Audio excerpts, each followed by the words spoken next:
আসসালামু আলাইকুম রহমতুল্লাহ বরাকাতু। আলহামদুলিল্লাহ ওসসালাতু ওয়াসসালামু আলা রাসূলিল্লাহ বাদ। সুপ্রিয় দর্শক শ্রোতা ভাই বোন, দেরি না করে আপনাদের প্রশ্নের যে সমস্ত ইতিমধ্যে আমাদের কাছে এসে পৌঁছাছে সমস্ত প্রশ্ন উত্তরে আমরা প্রবেশ করি। উচ্ছ্বাস ব্লগ এই আইডি থেকে আপনি লিখেছেন, আমার মা স্ট্রোকের রোগী, নামাজে পড়ার মতো কোনো সূরা বা দোয়া মনে রাখতে পারেন না, আমরা কিভাবে নামাজ আদায় করাবো? বোন বুসরা, আপনার মাকে আল্লাহ তাআলা পরিপূর্ণ শিফা দান করুন, আমরা দোয়া করি।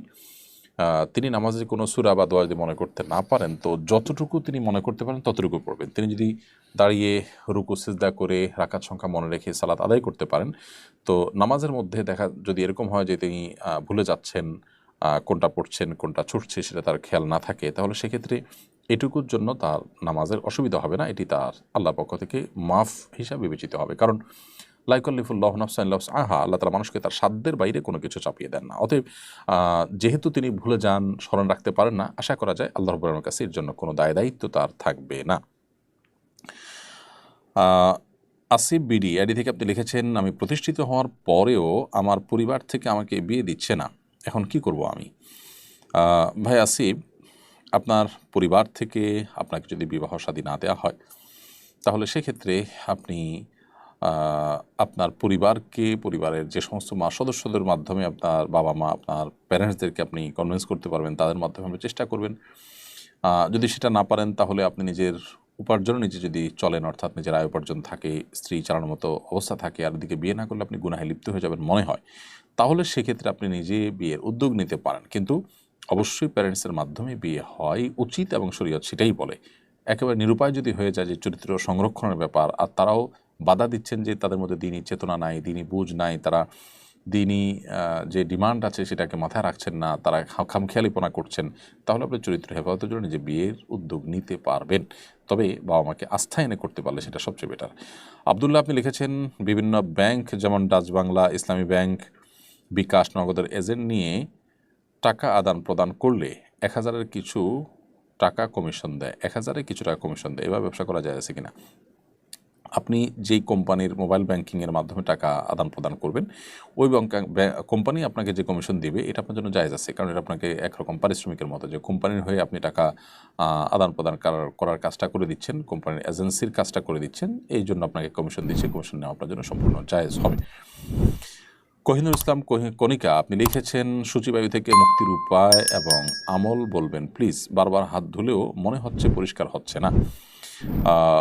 বোন কোহিনুর, সূচিবায়ুর এই রোগ থেকে মুক্তি লাভের জন্য দরকার কোনো একজন সাইকিয়াট্রিস্টের শরণাপন্ন হওয়া, সেই সাথে আপনি রুকিয়া করতে পারেন। রুকিয়াটা এক্ষেত্রে বেশ উপকারী এবং পরীক্ষিত।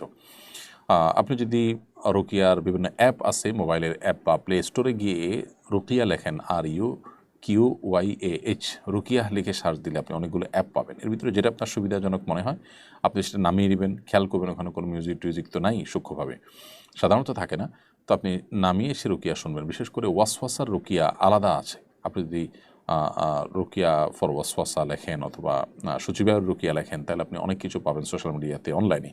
সেখান থেকে আপনি রুকিয়া নিয়মিত যদি করেন, অথবা কোনো রাকি যারা ঝাড়ফুঁক করান, ঢাকায় অনেক রাকি আছেন, রুকিয়ার অনেক গ্রুপ আছে সোশ্যাল মিডিয়াতে, রুকিয়া গ্রুপ, রুকিয়া সাপোর্ট গ্রুপ লিখলেও পাবেন, তাদের মাধ্যমে, সে রাকিদের মাধ্যমে আপনি রুকিয়া করাটা ইনশাআল্লাহ নিলে উপকার পাবেন। কারণ এটি রুকিয়ার যে মাধ্যমে আপনার সূচিবায়ুর ব্যাপারটা ভালো হওয়া, এটা আমার জীবনে বেশ অনেকগুলো ঘটনা আমার সামনে আছে, অর্থাৎ ভালো হওয়াটা এটা পরীক্ষিত।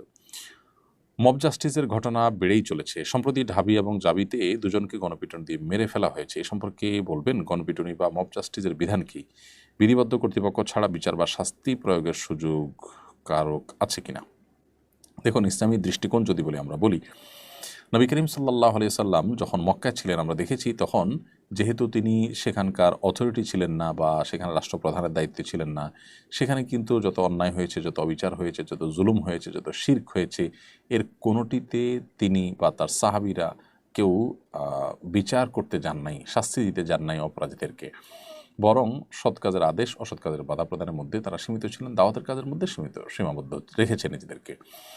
এরপর যখন তারা মদিনায় আসলেন, নবী করিম সাল্লাল্লাহু আলাইহি সাল্লাম যখন মদিনা রাষ্ট্রের প্রধান হলেন, সেখানকার প্রধান বিচারপতি তিনি থাকলেন, তিনি সেখানকার বিচার কার্য পরিচালনা করতেন। তার কাছে সবাই সব নালিশ, সব বিচার আচার নিয়ে আসতো, তিনি সেগুলো নিষ্পত্তি করতেন। অর্থাৎ তিনি যখন অথরিটি হয়ে গেলেন, তখন কিন্তু তিনি বিভিন্ন অপরাধের শাস্তি কার্যকর করা শুরু করলেন। শরীয়তে যে দণ্ডগুলো আছে সেই দণ্ডগুলোর তিনি বাস্তবায়ন শুরু করলেন। এবং সেই সাথে সাহাবীদের কেউ কখনো যদি কোনো ব্যক্তি এমন কোনো উক্তি করেছে যার ফলে তার মৃত্যুদণ্ড হওয়ার মতো অন্যায় করেছে এরকম মনে হয়েছে, তখন নবী করিম সাল্লাল্লাহু আলাইহি ওয়াসাল্লামের কাছে তারা বলতেন, হে আল্লাহ রসুল, আপনি আমাকে অনুমতি দিন, আপনি বলুন, তাহলে আমরা তার গর্দান উড়াই দিই, তাকে শাস্তি কার্যকর করি। এখান থেকে আমরা দেখতে পাচ্ছি যে সাহাবী নিজের হাতে কিন্তু আইন হাতে তুলে নেননি। অর্থাৎ অন্যায় করেছে, সাহাবী দেখেছেন চোখের সামনে, তিনি শাসন করতে পারতেন বা শাস্তি দিয়ে ফেলতে পারতেন, কিন্তু তিনি নবী সাল্লাল্লাহু আলাইহি ওয়াসাল্লামকে পারমিশন নিচ্ছেন যে ইয়া রাসূলুল্লাহ, আপনি আমাকে অনুমতি দেন, আমি এটা করি। তার মানে অথরিটির কাছ থেকে অনুমতি নিয়ে তারপর এটি করতে হবে। যে যা খুশি, যে যেখানে যাকে খুশি তাকে শাস্তি দিবে, বিচার করে ফেলবে, জাজমেন্টে চলে যাবে, এই জিনিসটা শরিয়া কখনো গ্রহণ করেনি। নবী করিম সাল্লাল্লাহু আলাইহি ওয়াসাল্লাম মদিনায় থাকাকালীন সময় যে সমস্ত ঘটনা ঘটেছে, তিনি কাউকে দায়িত্ব দিয়েছেন, কাউকে শাস্তি দেওয়ার জন্য, কিংবা কেউ শাস্তি দিয়ে এসেছেন, নবী সাল্লাল্লাহু আলাইহি ওয়াসাল্লাম সেটাকে অ্যালাউ করেছেন, এগুলো সবগুলো হলো নবী সাল্লাল্লাহু আলাইহি ওয়াসাল্লাম অথরিটি হিসাবে সেগুলোর অনুমোদন দেওয়া বা সেগুলোর নির্দেশ দেওয়া, এর বাইরে অন্য কিছু নয়। অতএব আইন হাতে তুলে নেওয়ার কোনো সুযোগ নেই, একজন মুসলিম সেটি করতে পারেন না। কুয়েত ভিত্তিক বিশ্ববিখ্যাত ফতোয়ার যে এনসাইক্লোপিডিয়া আছে, আল মওসুআ আল ফিকহিয়া আল কুয়েতিয়া, সেই ফতোয়ার এনসাইক্লোপিডিয়ার মধ্যে পরিষ্কার করে লেখা হয়েছে, ওলামা ইকরামের বিভিন্ন মন্তব্য উল্লেখ করার পর, ফতোয়া উল্লেখ করার পর যে ক্যালকুলেশন টানা হয়েছে, সেখানে বলা হয়েছে যে কোনো রাষ্ট্র ক্ষমতার অধিকারী ব্যক্তিরা ছাড়া, অর্থাৎ অথরাইজড ব্যক্তিরা ছাড়া যে কেউ শরিয়ার কোনো দণ্ডবিধি, কেউ চুরি করেছেন, কেউ জিনা করেছেন, সেগুলো শাস্তি কার্যকর করতে যাবেন না। যদি এগুলো অবাধে যে কেউ কার্যকর করতে চান, তাহলে দিন শেষে একটা অস্থিরতা সমাজে তৈরি হবে। আপনার কাছে মনে হবে আমি দোষী, আমার কাছে মনে হবে আপনি দোষী, তো আপনাকে আপনি আমাকে মারলেন, দেশের সমাজে বিশৃঙ্খলা হবে। এজন্য এটা কোনো অবস্থাতে জায়েজ নাই। মব জাস্টিসের নামে যেটি হচ্ছে সেটা একেবারেই গর্হিত কাজ।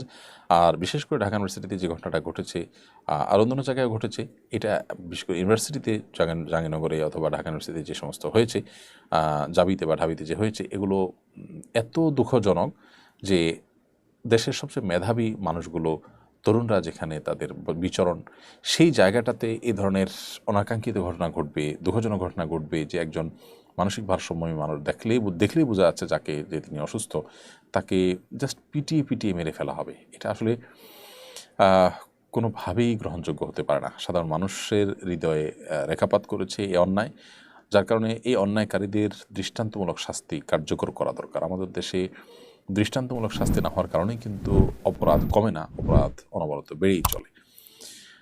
অতএব আল্লাহ তাআলা আমাদেরকে হেদায়েত দান করুন, আমরা যেন কেউ আইন নিজের হাতে তুলে নেওয়ার যে অপচেষ্টা, সেটা যেন আমরা না করি। সেটা যদি আমরা করি, তাহলে দিন শেষে আসলে ভালো কিছু সেখান থেকে হবে না।